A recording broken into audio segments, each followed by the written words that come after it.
What's up guys, in this video we are gonna solve a problem that many people are facing in our Jarvis models. I assume that you already know what this problem is just by looking at the title of this video, so I don't want to take your time, so just let me show you how we can solve this problem. Well, our problem is PyAudio library could not be resolved from source. I told some of you guys that you have to install Python 3.11 version to run this Jarvis model smoothly with this library, but now you don't have to do this. So you can just install Python version 3.11, 3.12, 3.13, even 3.14. It's all up to you. So we are not gonna use PyAudio. Instead, we are gonna use sounddevice. Because whenever we use PyAudio library, you guys have some problems, have some troubles with this Jarvis because you are not a developer. So I'm just gonna show you an easy way to run this program. So let me show you step by step how you can install this file.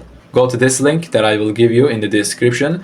This is the version that I made public last week. So go main.py and then copy this whole file and then go to our program, our current main.py, and then select everything and then paste our new version. After replacing this main.py, also you have to replace this screen processor file as well.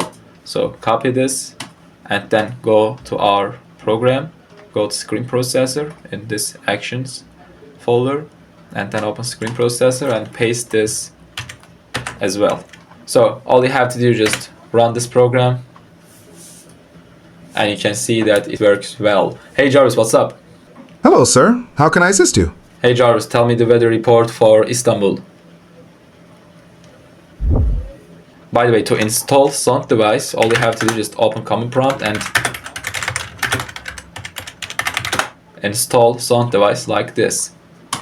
If you have any requests for the Jarvis or anything else, you can just tell me in the comment section. And also don't forget to join our community. So see you in the next videos. Take care.